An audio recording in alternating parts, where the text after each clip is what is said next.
Halo semua, selamat malam. Perkenalkan, nama saya Rizkyandani Sakti dan teman saya. Rizky Ambari. Ya, kita berdua dari Prodi Mekatronika dan Kecerdasan Buatan kelas 1A. Ya, di sini kita akan berbincang-bincang tentang manajemen basis data. Ya, sebelum kita masuk ke manajemennya, kita akan membahas yang paling kecilnya dari manajemen basis data, yaitu data.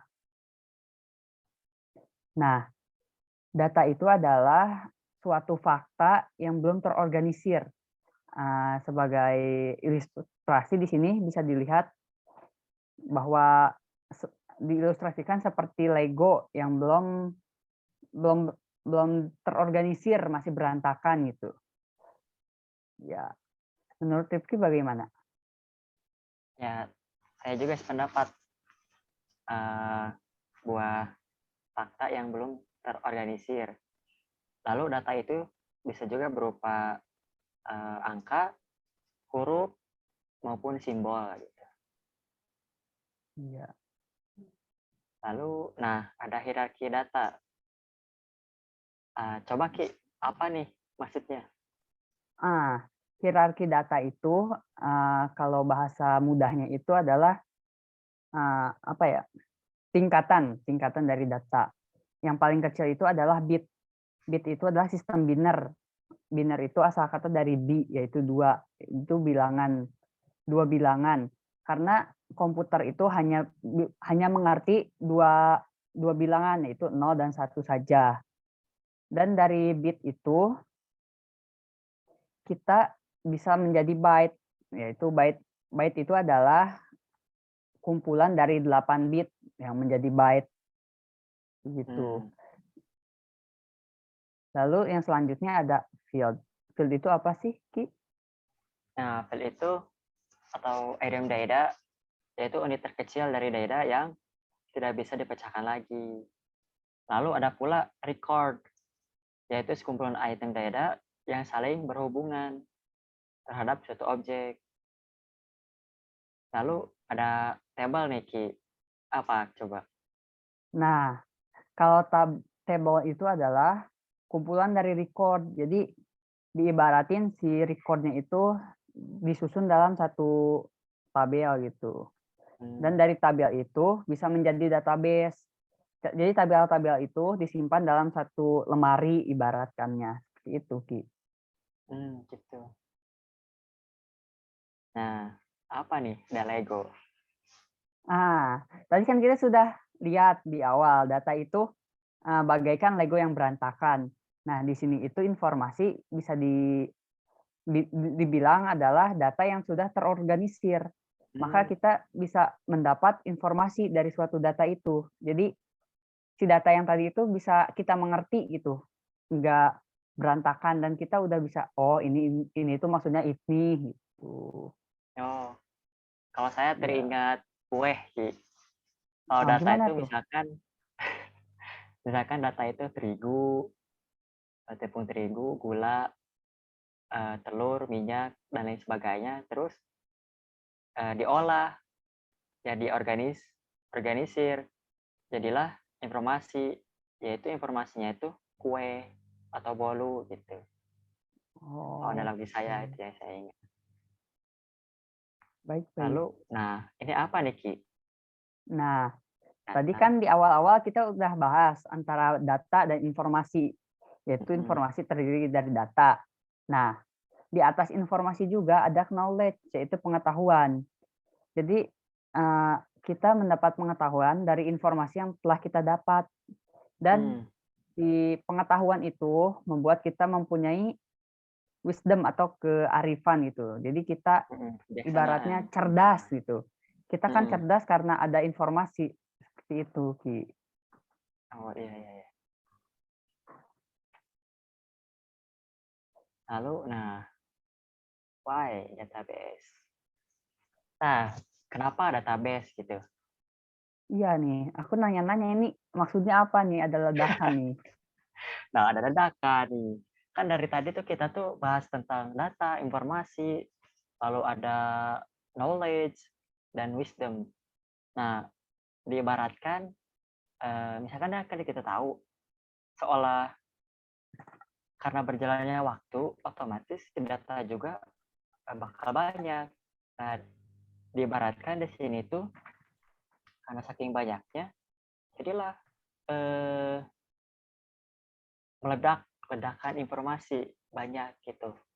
Seperti contohnya aja, kayak supermarket ataupun di bank gitu. Kita memasukkan data perbelanjaan atau transaksi, coba di satu daerah kan banyak tuh, apalagi di provinsi, nasional ataupun internasional.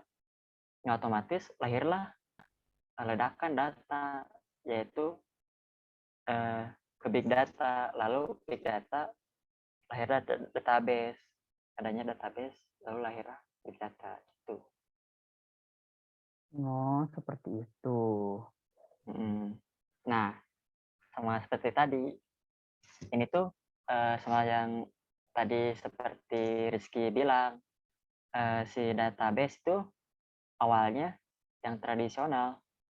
Dulu tuh kita harus membuat data, lalu kita menyimpannya di arsip, di lemari, secara manual. Kan prosesnya itu lama.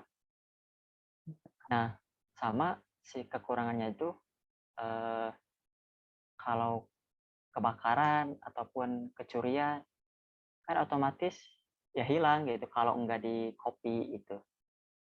Nah, kalau Iya. yang sekarang gimana tuh, Ki? Nah, untuk yang sekarang itu dikarenakan adanya database, jadi kita itu bisa menyimpan dan mengakses secara efisien. Kita nggak Hmm, usah butuh lagi lemari dan segala rupa, penyimpanan yang ribet gitu. Jadi sebagai contoh kita bisa lihat di gambar ini, ada seorang bos dan seorang, pegawai. Si si bosnya pasti ingin tahu, tentang perusahaannya, yaitu misalnya tentang customer-nya, penyimpanannya. Nah, lalu si karyawannya ini melakukan input atau memasukkan data ke aplikasi, dan dari aplikasi itu masuk ke DBMS, Database Management System. Di situ data-data tersimpan di server.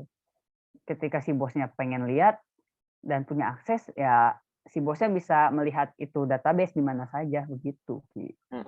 Cara dipanggil ya lewat DBMS. Nah, jadi Iya, DBMS manggil ke database server gitu, lalu diteruskan ke si bos itu ya, Ki. iya. Berarti di sini kita bisa ketahui keunggulannya itu tadi, bisa diandalkan ya. Cepat.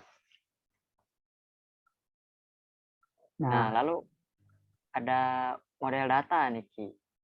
ya. Nah, yang paling kiri itu apa, Ki? Ini model data yang paling paling ya, ya paling inilah, paling kecil gitu, paling Dasar gitu ya, itulah paling itulah awal. pokoknya mah lah. Nah, di sini itu ada namanya model hierarki, yaitu model, cara kasarnya kasta gitu. Jadi dalam Mm-mm. model hierarki ini ada satu induk yang mempunyai beberapa anak. Mm-mm. Kita bisa ibaratkan, model ini tuh sebagai pohon, yaitu ada akar sebagai induk, terus ada batang dan ada ranting-rantingnya. Nah, Hmm. bisa diketahui dari sini bahwa si anak ini tidak bisa memiliki lebih dari satu induk, karena nggak Hmm. mungkin kan ranting punya punya banyak banyak batang kan, nggak mungkin. Kebalik Tuh. ya, kebalik. Nah, lalu sebelahnya ini ada modelnya lagi ya. Model apa ini, Ki? Oh, nah ini lebih advance lagi, lebih modern lagi. Namanya tuh model data, model jaringan.